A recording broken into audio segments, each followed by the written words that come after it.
when he gets to get goofy, it's really fun. Great to see you guys. Happy News Day here on Tuesday. If you found us through a thumbnail, it is thanks to the fine folks at Canva. Have you used Canva? I can figure out Canva. Wow. Right?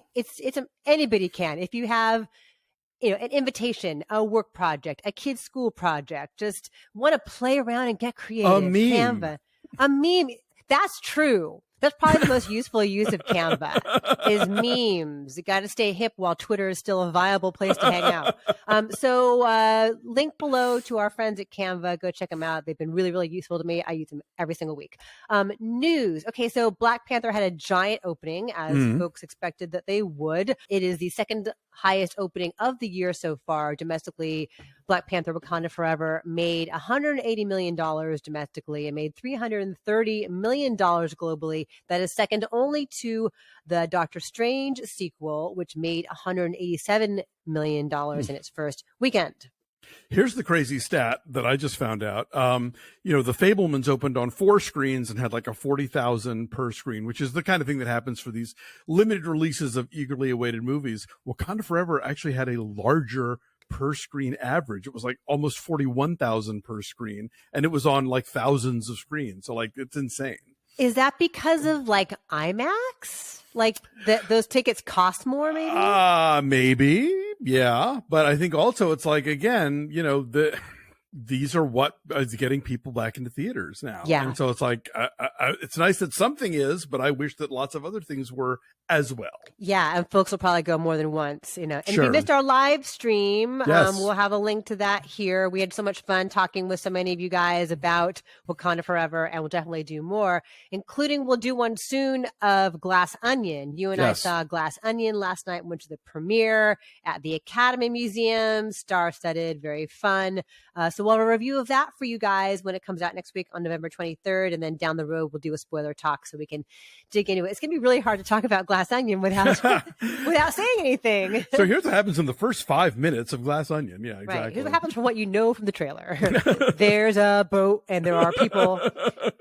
So that was last night. But also last night, yes, which we missed because we were at Glass Onion, was the first screening of Babylon. Yes. Yes, Damien Chazelle's all-star 3-hour plus extravaganza. I keep seeing in the early responses to it, which are wildly mixed, I keep seeing love letter to Hollywood. Boo. So many love letters to Hollywood this year.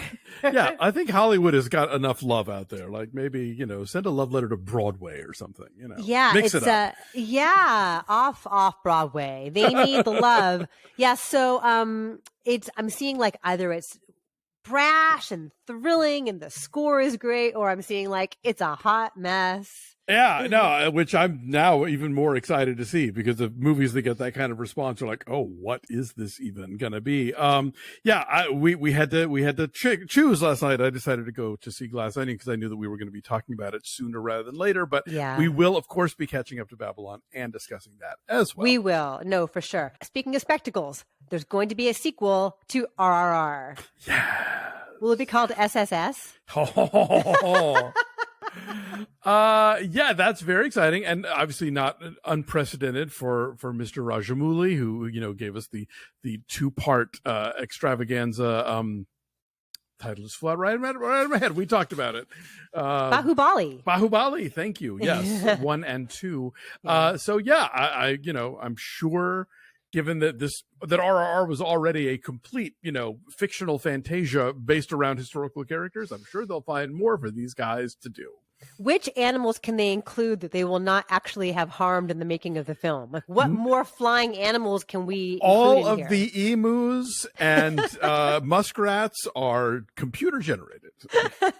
So I am psyched for that, and so we will definitely have to check that out whenever that happens. And I think his father is working on the screenplay. Yeah, that will be fun. Also fun, this Daniel Craig Belvedere vodka ad. Oh my God, such a blast. And as we saw last night watching Glass Onion, like when he gets to get goofy, it's really fun. Like I love him as James Bond. He's maybe my favorite James Bond. But when he gets to just like do an accent, do something wild, it's a blast to watch. Yeah, he's always been, like even before he was famous, like, he did the movie with Derek Jacobi, where he plays, the lover of painter Francis Bacon, and like is super naked and super like committed to the bit, so he's never been anybody who's really kind of like very, I think, image conscious, or like, how's this going to play, blah, blah, blah. So he is having a ball with this ad that's directed by Taika Waititi, and is just like,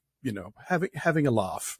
Right. I don't drink anymore, but like, if I were to drink, I would go get Belvedere vodka because Daniel Craig was just so compelling. Did you watch Dave Chappelle on Saturday Night Live? I did not. I watched it yesterday morning on YouTube, his 15-minute monologue. And, he enters it by talking about all of the anti-Semitic stuff that Kanye has said. Mm-hmm. And then, continues to say those things. And I have seen a lot of folks on Twitter who are Jewish saying that Dave Chappelle did more to normalize anti-Semitism in that monologue on that platform than anything Kanye said, because like we all know that Kanye is troubled and it's easy to discount that, but somebody like Dave Chappelle, whose entire raison d'etre is like truth telling and like shining a light on racism and social inequality, like for him to then make this turn. Was his raison d'etre. Right. He's made this turn though, but somebody who is like, he's not a gimmicky person. And so for him to now make it seem like he might believe some of these things too is tough. Look, he's been banging the turf drum for years. So like veering into anti-Semitism seems like of a piece with the Dave Chappelle of recent years, who is very happy to punch down, apparently. Yeah. If you guys watch this, I want to know what you guys think about this. I'm really curious to know, because I've seen a whole lot of different reactions, like some folks who are Jewish saying like, I laughed my ass off. I thought it was hilarious. Others finding it very offensive and potentially dangerous. And so let us know what you think in the comments. Your friend Candace Cameron Bure, speaking of being we ain't friends. Speaking of being kind-hearted and charitable, Candace Cameron Bure, she was a Hallmark star and now is a Great American Family star? She was like the Hallmark star. She was like their number one la-di-da lady. And when this is a longer story that I will try and truncate, but when Bill Abbott got fired and moved over to start this Great American, first it was Great American Country, and they realized GAC was not the greatest acronym, but now they're GAF. I don't know if that's any better either. Anyway, with money from the Hicks family, who are big Trumpies, started this network. And it's been dog whistles, but now they're just saying it out loud. The whole point of that network is we're like Hallmark, except no gay people or interracial couples, because for a lot of the older Hallmark audience, those are turnoffs. However, that older Hallmark audience doesn't know where the fuck GAF lives on their cable box, so their movies get the tiniest ridiculous ratings. But since the Hicks family are pouring money into it and probably laundering Jan 6 money or something, who the hell even knows? Anyway, so Candace Cameron and Danica McKellar and a lot of the more sort of Bible thumpy, right-wingy Hallmark people have flocked over there to work with their old pal Bill Abbott. And the Wall Street Journal ran a big interview with Candace Cameron Bure this week, where she basically says out loud, right now we're focusing on traditional marriage. So, we know what that's code for. So anyway, wasn't watching. I'm now going to be not watching even harder. Actively unwatching. Indeed. Yes. And you know what is unfortunate that she's got a lot of folks who feel that way too and want to only see a very narrow view of what love looks like and marriage looks like and family looks like. Well, judging by the comments on the Hallmark page, you would think there was a ton of those people, because they complain every time there's any movie that has any whiff of racial diversity or queerness in it. But again, if you look at the actual ratings, Hallmark, especially this time of year, the fourth quarter, is like the most watched non-news, non-sports cable network. And GAF, whatever they're called now, it literally has like viewerships in the 6 figures. They almost never even break into the top 150. So good luck spending all this money on Candace and all these other like Hallmark, alums for movies that no one is watching. And then John Aniston died. Yes. Legendary veteran soap opera star. He was Victor Kiriakis on Days of Our Lives for like decades. The villainous Victor Kiriakis. I totally watched Days in college, like hang around the sorority house with the houseboys and watch Days of Our Lives during lunch. That was so much fun. And he was a bad guy back then. That was early 90s. He also was Jennifer Aniston's father, of course. So she had a very moving tribute to him on Instagram. He died at age 89. Was around for a long time and a veteran soap star. Good run.